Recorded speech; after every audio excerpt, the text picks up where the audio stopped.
Super soft ಆಗಿರೋ ತುಂಬಾ ಮೃದು ಆಗಿರೋ ಹಾಗೆ ಸ್ಪಾಂಜಿ ಥರ ಇರೋಂಥ ಬಿಡದಿ ತಟ್ಟೆ ಇಡ್ಲಿನ ಹೇಗೆ ಮಾಡೋದು ಅಂತ ಈ ವಿಡಿಯೋದಲ್ಲಿ ತೋರಿಸ್ಕೊಡ್ತೀನಿ. ವಿಡಿಯೋನ ಎಲ್ಲಿ ಸ್ಕಿಪ್ ಮಾಡಿದೆ ಕೊನೆ ತನಕ ನೋಡಿ.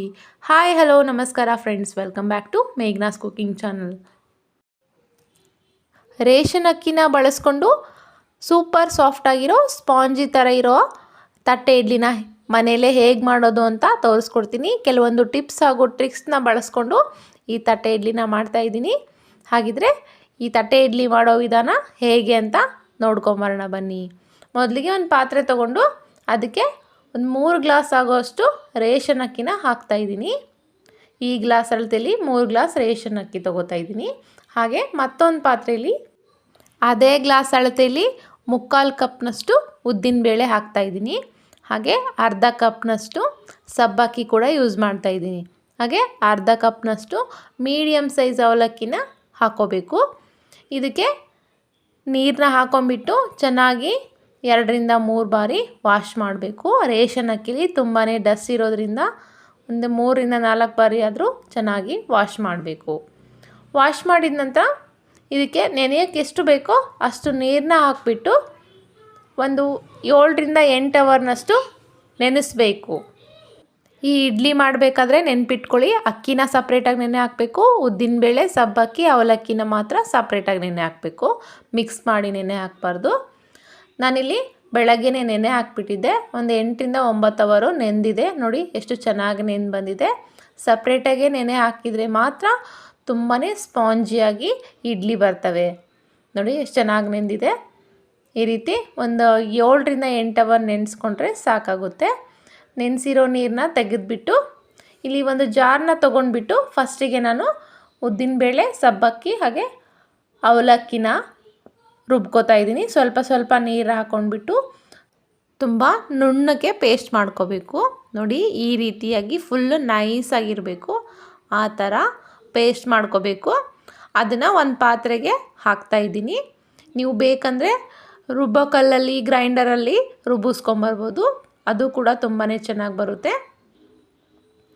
ಈಗ ಅಕ್ಕಿನೂ ಕೂಡ ರುಬ್ಬಿದ್ದೀನಿ. ಅದನ್ನು ಕೂಡ ತುಂಬಾ ನುಣ್ಣಗೆ ರುಬ್ಬಬೇಕು. ನುಣ್ಣಗೆ ರುಬ್ಬಿದರೆ ಮಾತ್ರ ಇಡ್ಲಿ ಉಬ್ಬಿ ಬರುತ್ತೆ, ಹಿಟ್ಟು ಕೂಡ ಒದಗಿ ಬರುತ್ತೆ. ಹಾಗಾಗಿ ತುಂಬಾ ನುಣ್ಣಗೆ ರುಬ್ಕೊಳ್ಳಿ.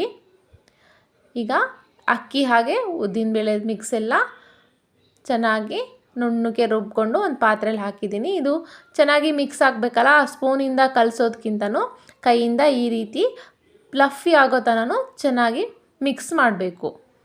ನೋಡಿ ಹೋಟೆಲಲ್ಲೆಲ್ಲ ಕೈನೇ ಬಳಸಿ ಚೆನ್ನಾಗಿ ಫ್ಲಫಿ ಆಗೋ ಥರ ಕಲಿಸ್ತಾರೆ. ಕಲಿಸ್ಬಿಟ್ಟು ಒಂದು ಮುಚ್ಚಳನ ಮುಚ್ಚಿಡೋಣ. ಬೆಳಗ್ಗೆ ಅಷ್ಟೊತ್ತಿಗೆ ಈ ರೀತಿ ಚೆನ್ನಾಗಿ ಉಬ್ಬಿ ಬಂದಿರುತ್ತೆ. ಚಳಿಗಾಲದಲ್ಲಿ ಸ್ವಲ್ಪ ಉಬ್ಬಿ ಬರೋದು ಕಡಿಮೆನೇ. ಹಾಗಿದ್ದಾಗ ನಾವು ಹೋಲಿರೋ ಪಾತ್ರೆನ, ಹೋಲಿರೋ ಮುಚ್ಚಳನ ಇದಕ್ಕೆ ಮುಚ್ಚಿಬಿಟ್ರೆ ಚೆನ್ನಾಗಿ ಉಬ್ಬಿ ಬರುತ್ತೆ ಚಳಿಗಾಲದಲ್ಲಿ. ಬೇಸಿಗೆಗಾಲದಲ್ಲಿ ನಾರ್ಮಲಾಗಿ ಮುಚ್ಚಿಟ್ರೆ ಓಕೆ. ನಾನಿಲ್ಲಿ ಸ್ವಲ್ಪ ಹಿಟ್ಟನ್ನ ತೆಗೆದುಬಿಟ್ಟು ಇದಕ್ಕೆ ಬೇಕಾದಷ್ಟು ಉಪ್ಪನ್ನ ಹಾಕ್ತಾಯಿದ್ದೀನಿ. ಹಾಗೆ ಸ್ವಲ್ಪ ಸೋಡಾ ಕೂಡ ಹಾಕ್ತಾಯಿದ್ದೀನಿ. ಜಾಸ್ತಿ ಏನು ಬಳಸೋಕ್ಕೆ ಹೋಗಬೇಡಿ, ಸ್ವಲ್ಪ ಆದರೆ ಸಾಕು.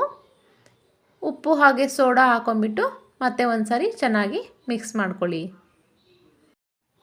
ಇವಾಗ ಈ ಇಡ್ಲಿ ಮಾಡೋಕ್ಕೆ ಈ ಹಿಟ್ಟು ತಯಾರಾಗಿದೆ. ನಿಮ್ಮ ಮನೇಲಿ ತಟ್ಟೆ ಇಡ್ಲಿ ಸ್ಟ್ಯಾಂಡ್ ಇದ್ರೂ ಓಕೆ, ಒಂದು ಬೌಲಲ್ಲಾದರೂ ಮಾಡಿ ಹಾಕ್ಕೋಬೋದು, ಇಲ್ಲ ಗ್ಲಾಸಲ್ಲಾದರೂ ಹಾಕ್ಕೋಬೋದು. ಯಾವ ರೀತಿ ಶೇಪ್ ಕೊಟ್ರೂ ಇಡ್ಲಿ ಮಾತ್ರ ತುಂಬಾ ಸಾಫ್ಟಾಗಿ ಬರುತ್ತೆ. ಇದಕ್ಕೆ ಇದೇ ಶೇಪು ಅಂತೇನಿಲ್ಲ. ನಮ್ಮ ಮನೇಲಿ ತಟ್ಟೆ ಇಡ್ಲಿ ಸ್ಟ್ಯಾಂಡ್ ಇತ್ತು, ಅದಕ್ಕಾಗಿ ನಾನು ಟೈಟಲ್ಲು ಕೂಡ ತಟ್ಟೆ ಇಡ್ಲಿ ಅಂತ ಹಾಕಿಬಿಟ್ಟು ಈ ಸ್ಟ್ಯಾಂಡಲ್ಲೇ ನಾನು ತಟ್ಟೆ ಇಡ್ಲಿನ ಮಾಡ್ತಾಯಿದ್ದೀನಿ. ಇವಾಗ ಈ ಪ್ಲೇಟಿಗೆಲ್ಲ ಎಣ್ಣೆನ ಹಚ್ಕೋಬೇಕು. ಎಣ್ಣೆ ಹಚ್ಕೊಳ್ಳೋದ್ರಿಂದ ಇಡ್ಲಿ ಚೆನ್ನಾಗಿ ಎದ್ದು ಬರ್ತವೆ. ಹಾಗೆಯೇ ಒಂದೊಂದು ಪ್ಲೇಟಿಗೆ 2 ಸ್ಪೂನಷ್ಟು ಹಿಟ್ಟನ್ನ ಹಾಕ್ಕೋಬೇಕು. 2 ಸ್ಪೂನ್ ಹಾಕೋದ್ರಿಂದ ತಟ್ಟೆ ಅರ್ಧ ಸಮಕ್ಕೆ ಬರುತ್ತೆ. ಬೆಂದಾದಮೇಲೆ ತಟ್ಟೆ ಫುಲ್ ಆಗುತ್ತೆ. ಹಾಗಾಗಿ ತಟ್ಟೆ ಅರ್ಧ ಮಾತ್ರ ಹಿಟ್ಟು ಹಾಕಬೇಕು. ನೋಡಿ ಈಗ ಸ್ಟ್ಯಾಂಡಲ್ಲಿ ಒಂದೊಂದಾಗಿ ಸೇರಿಸ್ಬಿಟ್ಟು ಇದನ್ನು 5ರಿಂದ 8 ನಿಮಿಷದಷ್ಟು ಬೇಯಿಸ್ಕೊಂಡ್ರೆ ಸಾಕಾಗುತ್ತೆ.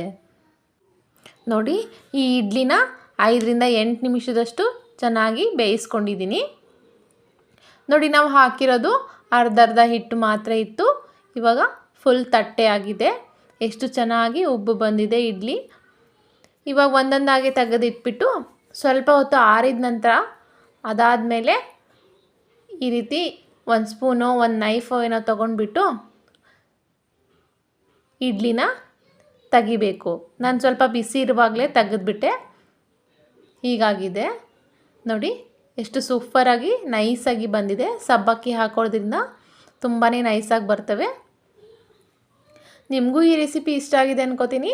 ಇಷ್ಟವಾದರೆ ಲೈಕ್ ಮಾಡಿ, ಶೇರ್ ಮಾಡಿ, ಸಬ್ಸ್ಕ್ರೈಬ್ ಮಾಡಿ. ಹಾಗೆ ಪಕ್ಕದಲ್ಲಿರೋ ಬೆಲ್ ಐಕನ್ನ ಪ್ರೆಸ್ ಮಾಡಿ. ಸದಾ ನಮ್ಮ ಚಾನಲ್ನ ಹೀಗೆ ವಾಚ್ ಮಾಡ್ತಾಯಿರಿ. ಧನ್ಯವಾದಗಳು.